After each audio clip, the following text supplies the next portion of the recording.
Muhammadali Toshturg'unov. O'zbekiston vakili Yangiyo'ldan, Toshkent viloyatidan va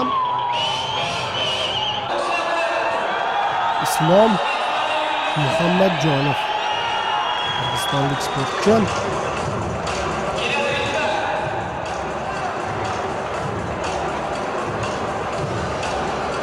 Ko'k burchakdan vakilimiz Toshturg'unov, Muhammadjonov qizil burchakdan.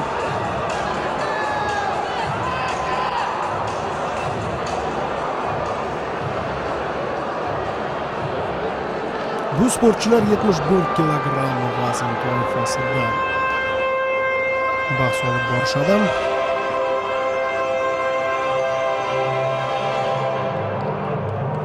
O'ziga yarasha yutuqlar bor. Har ikkalasida ham bir-biriga ancha munosib raqiblar. Va o'ylaymanki, birgalikda anchagina qiziqarli va sermazmun jang guvohiga aylanamiz. Ekranlarimizning chap tarafida Muhammadjonov,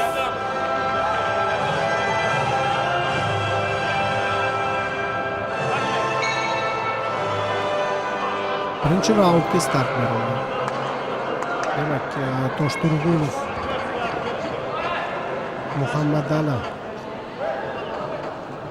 oq libosda va ko'k libosda Islom Muhammadjonov. Dastlab vakilimiz oyoq bilan zarba yo'lladi.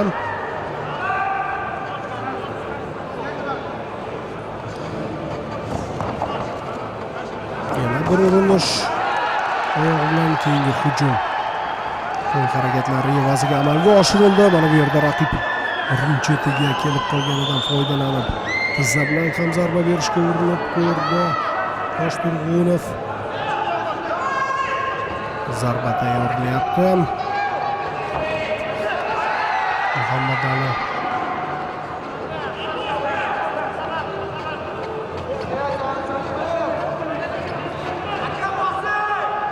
Muhammadjonov hozircha tashabbus ko'rsatgani yo'q. Ko'proq qarshi hujumda harakat qilishga qaror qilgan ko'rinadi. Bu borasidagi ustunlik uning tarafida. Mana nihoyat u ham zarba yo'llashga urinib ko'rdi. O'ng qo'lda masofani juda yaxshi his etayotganligini ko'ryapmiz Toshturg'unovning va bu yerda unga qiyinchilik tug'dirmadi chap berish. Yaxshi. Zarba yaxshi bo'ldi va javob ham yomon bo'lgani yo'q. Nima bo'lganda ham Toshturg'unov muvozanatni yo'qotmadi. Sovuqqonlik bilan, xotirjamlik bilan vaziyatni to'liq nazorat qilmoqda hozircha Muhammadali Toshturg'unov.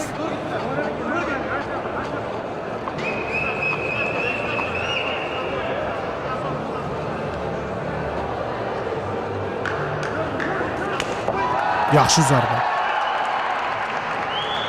Aniq va tez bajarildi. Hattoki ulgurmadi qirg'izistonlik sportchi qochib qolishga. Birinchi raund nihoyasiga yetdi. Bu yerda nazarimda raund kimning foydasiga yozilishi haqida savol tug'ilmaydi.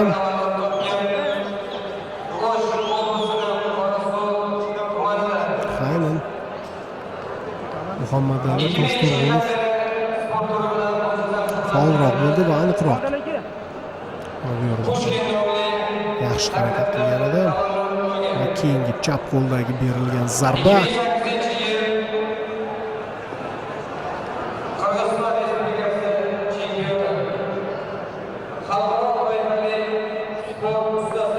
mana bu oyoq bilan aylanma harakat evaziga raqibning tana qismiga berilayotgan to'g'ridan zarba. Ularning barchasi so'zsiz vakilimiz hisobiga yozib qo'yiladi. Ikkinchi raund.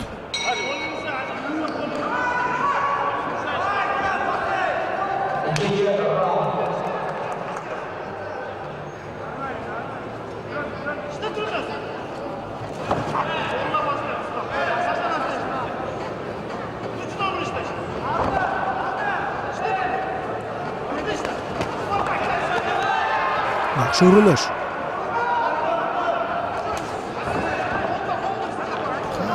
markazini umuman bermayapti Muhammad Ali.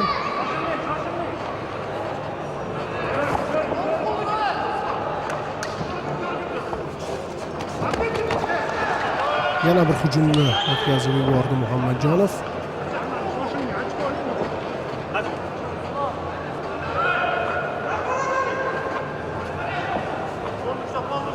Bilasizmi, agar mana shu yo'nalishda davom etadigan bo'lsa,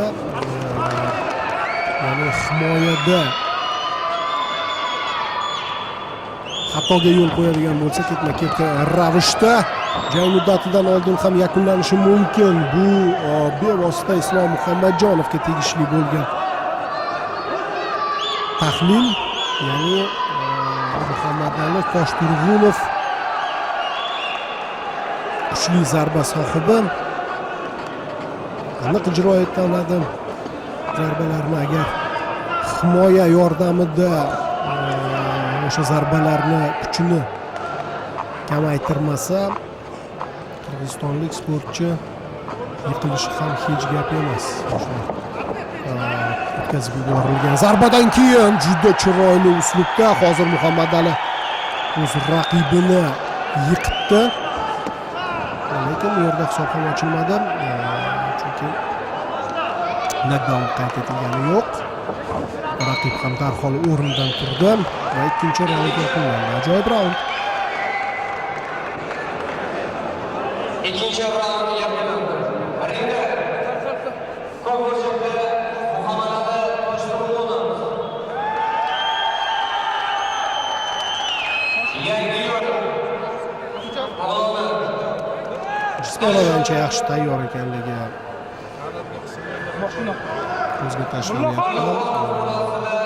Muhammadali jangning butun o'sha masofasiga 4 raund davomida ham yuqori tempda ishlashga tayyor, o'z kuchini to'g'ri chamalay oladi.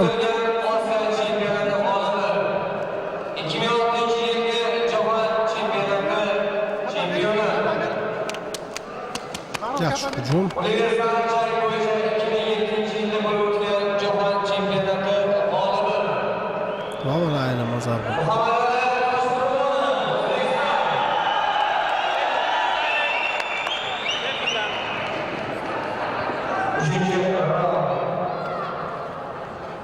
Uchinchi raund.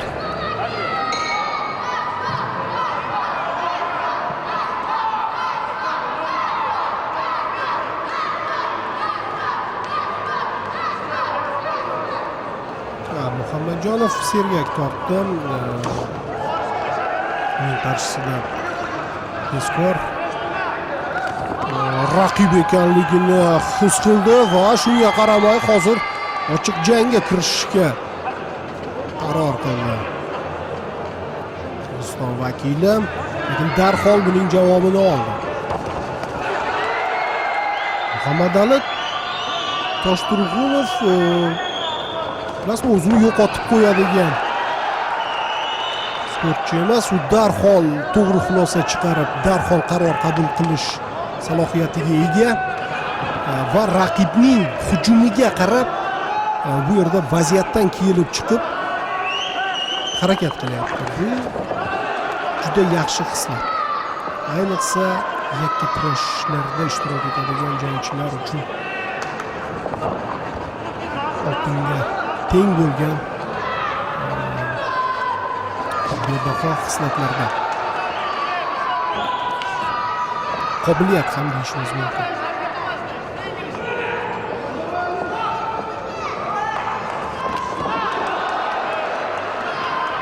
Yaxshi urinish, biroz noaniq. To'g'rirog'i bu yerda Muhammadjonov o'z vaqtida qo'li yordamida himoyalandi.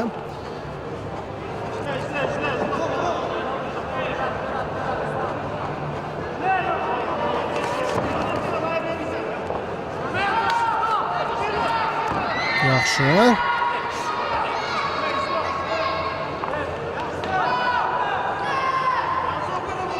Jangni davom ettirish mumkin. Yo'q, gol va 3-raund yakunlandi. Mana 3-raundda ham biz deyarli Muhammadjonovning uncha hujumdagi tashabbusini ko'rganimiz yo'q. Dastlab o'sha raund boshidagi urinishi va darhol bunga Muhammad Alining javobi va shundan so'ng tavakkal qilishga jazm etgani yo'q Islom Muhammadjonov. Mana shu hujumdan keyin Realga faqatgina himoyalandi va payt o'ynadi. Lekin uning baxtiga qarshi raqib juda ham tezkor va hujum boshlashi arafasida u darhol javob olyapti va misol uchun Muhammad Toshturg'unov hujumni rivojlantirishga imkon bermayapti. Ajoyib zarba. Yana biroz masofa yetmadi. Juda chiroyli. Ikki oyog'ini ham yerdan uzgan holatda aylanma uslubda zarba yo'lladi. Chiroyli, ammo u qadar samarali bo'lgani yo'q. Endi o'ziga bo'lgan ishonchi yuqori. Vakilimizda shu boisdan bu yerda u hattoki shunday zarbalarni ham yo'llashga o'zida kuch topa olyapti va eng qizig'i, agarda aniq chiqsa bunday zarba raqibni hattoki nokautga uchratishi ham hech gap emas.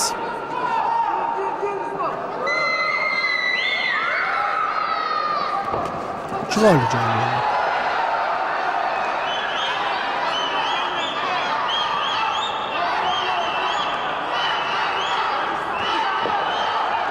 Yana bir aniq zarba vakilimiz ijrosida.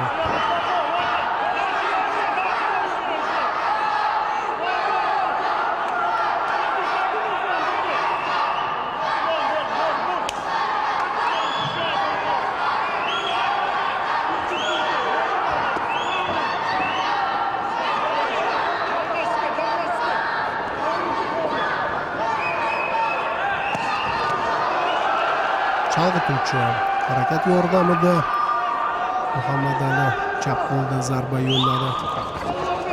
Va ajoyib tarzda mana bu yerda o'z tezligini namoyish etyapti.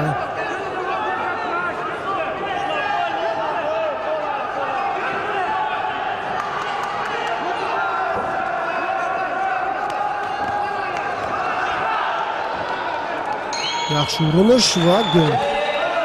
4-raund ham yakunlandi. Shu bilan birgalikda jangga nuqta qo'yildi va qadrli do'stlar, menimcha bu yerda shubha yo'qki, men ham yurtimiz har jabhada ustunligini namoyish etadi.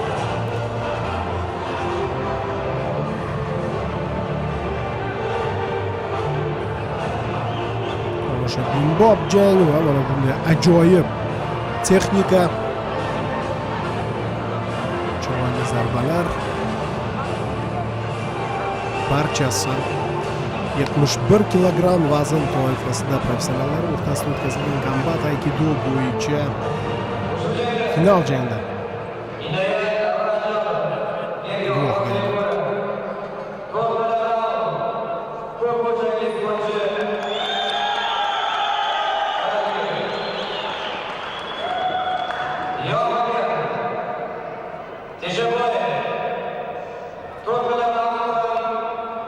odatdagidek har bir hakamning raundlar bo'yicha qo'ygan baholari e'lon qilingan.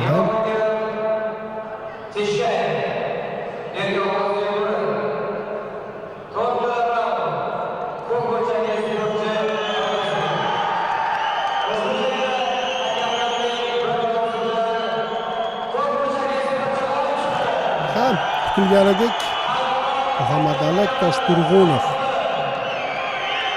bu jangda muvaffaqiyat qozondi. Albatta raqibiga nisbatan hurmatini bildirib qo'yyapti va o'ziga xos tarzda o'z g'alabasini nishonlab qo'ymoqda.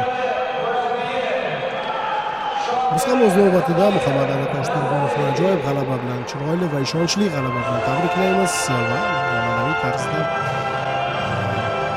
g'olibga kamar topshiriladi.